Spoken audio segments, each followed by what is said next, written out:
seeds, fertilizers, and other tools for plowing, and also for the cattle, probably cattle replacement, or etc. will have to be done. Right. So, Irfan, how is the Muslim Hands looking at the food situation? Well, our initial response was to provide the cooked food to people who were displaced and who left their houses after the flood affected their areas in Balochistan, because there was no specific location for them to be settled. There were no campsites established for them initially, and people were just like randomly moving here and there. So what we did, we just picked a few points initially and provided some cooked food. And since then, like after the flood affected the whole country, we have been distributing food parcels amongst the people, and so far we have already reached 20,000 families who we have provided the food parcels, which contains food which is well enough for a family size of 7 people for 10 days. This covers the calories requirement which has been set up by the United Nations, which is 2100 calorie per person per day. So we are just taking these things into account as well, that what food we provide to community, it's nutrition wise it's enough for their need, because otherwise we don't want to leave people with plenty of food, but their nutrition requirement is, if that is not covering, then it's again leading us to another another catastrophe. Yeah. Yes, it's a very important point you raised. In fact, Stacey, coming back to another point which was actually made by Brigadier Ilyas, and I notice it's there in your fact sheet, which I picked up from my mail this morning. You're doing an excellent job by distributing this fact sheet every day and updating it. And you have mentioned that an estimated 8 million are in need of humanitarian aid, and you have also pointed out that most of the people, it's very difficult to reach them. And I believe a number of countries are even sending their helicopters and other means of transportation. So how do you plan to bridge this gap? Yes, I'm glad you mentioned that, because actually we have about 800,000 people that are only reachable by air. So the World Food Programme has launched a request for the international community, and we're grateful to the Pakistan government to provide helicopters. As of now we have about 15, but we need 40 more heavy lift helicopters to reach those in the remote or difficult areas where bridges and roads have been destroyed, and we hope to have these needs met. But already the National Disaster Management Authority has made available as many helicopters as possible, so we've been grateful to the Pakistani government to provide these helicopters, and also to Japan, to some of the Gulf states have put forth, the United States and others that can provide these heavy lift helicopters to reach people. Right, so you preempted my question about international support on helicopters. Yeah. So what has been the ICRC's experience so far as logistics is concerned? Now, as for the Pakistan Red Cross Society's experience is concerned, naturally we don't want to duplicate if where the UN is operating, and we also coordinate with the NDMA. But area which are unreachable, for example, Shangla, Kohistan is still cut off. So area like Jacobabad is still cut off, and also Kalam is cut off. So many, and also in down in Rajanpur, other areas, there are people standard.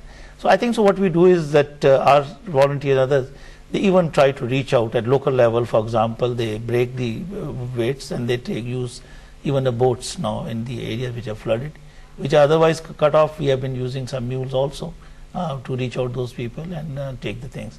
And Pakistan Red Cross Society is concentrating more on transport, normal transport, road transport. But there was a requirement that we can always we get the helicopter service and also the C-130 service for transportation of relief goods, even medicines. Even medicine we have sent to Gilgit and Skardu. There have been a shortage of medicines. We are doing that. Right. And what's your experience? How are you looking at the problem of reaching the people in distress? Yeah, I mean, like Ilyas has just mentioned, we are also in coordination with the government and the Pakistan Army, especially to get their assistance. We've distributed food in Neelam Valley, which was totally cut off, and that was only through the assistance of Pakistan Army, who helped us, taking the food items to those areas. And also, in South Punjab area, our teams are doing regular distribution by using the boats, and to make sure like those people like who are in those places which are not connected to the land, they can get some food items as well. And similar is the case with the Khyber Pakhtunkhwa region. We are in coordination with the Pakistan Army and the PDMA as well, and we are planning to distribute 1,500 food parcels in next couple of days time, and they're totally going to provide us the helicopter facilities for that. And in terms of other areas which have been struck, we are just like we are there, and the roads, wherever the roads were there, we've reached the places. In few of the cases, our team got stuck in the middle of the flooding. The rest of it's just like they were somewhere in the island, and the rest of the area had been flooded. So in that case, we helped them out with the boats. And right. So another very important aspect, Stacey, is shelter, and I'm sure you're looking at it. So could you share with our audience what kind of shelter are you thinking of providing and coordinating with the rest of the world? Yes, shelter is very important. We have reached about over 1 million with shelter.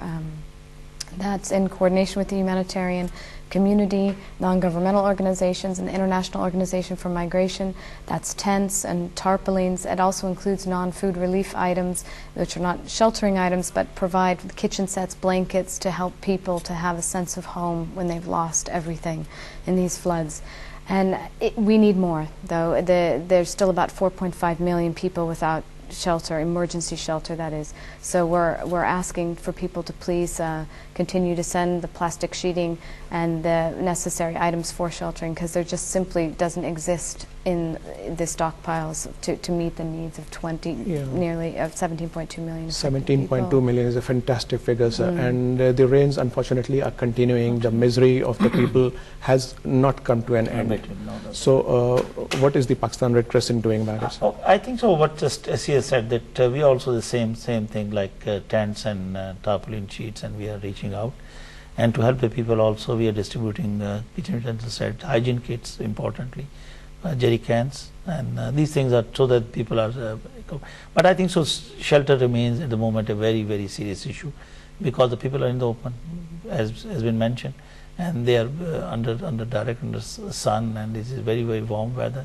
So I think so. There's a definitely need to do much more as far as shelter is concerned. But later on also, once the people go back, then they will be requiring transition shelters also. Exactly. So because you have to look at the problem short term and long term. Short term she just mentioned, but long term you'll need to build their houses. Most of them were mud, kacha, thatched huts, which have been just blown away by the waters. So the government will be providing them some money and compensation, but then they have to be assisted with by providing certain sort of building materials like bamboos and mats and other things and other things. Have prefabricated hutments been under consideration? I think so. That is one area where something have happened.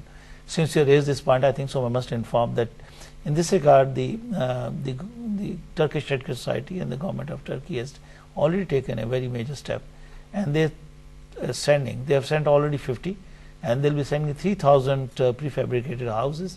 And they go on to erect these houses in particularly in Nowshera district. So they are negotiating in a few days' time. So this could be a solution. But I think so. Most of areas are very warm, and the people who have their own conventional or traditional habitation or the houses, so they like to reconstruct those. Right. So they need to be helped with those. Okay. Muslim Hands, you did a wonderful job as far as the earthquake was concerned, the number of tents you provided and the quality of tents you provided, because the northern areas, especially in extreme winters, it had to meet the vicissitudes of the harsh weather. What are you doing this time? Well, I just want to be very honest about the shelter problem that we are facing right now. We have provided shelter in all 4 provinces, but it's very difficult to set up those small tent villages, because most of the land has been watered. The water is still there, and those areas which are clear, they're quite far from from the accessible accessible market or somewhere where people can get assistance. So what we are doing right now, our tents are now based in small ports, like in Khyber Pakhtunkhwa. We are providing tents in Nowshera, in one of the Union Council in Nowshera, and they're like 50 in one location, 100 in other location, and then 50 in one location, because that's what the need is right now. People don't want to be given tents, and they don't want to move out somewhere far away from their belongings, whichever they've left over. They still want to be there. So in KBK we are having this problem. So we have tackled it in a way to give tents to people and let them set it up either in their half-broken house or wherever they think it's feasible. In South Punjab, we have done a few small shelter villages where there are 100 and 250 tents which are set up in those regions. Similar in Balochistan, in Sibi, we have been given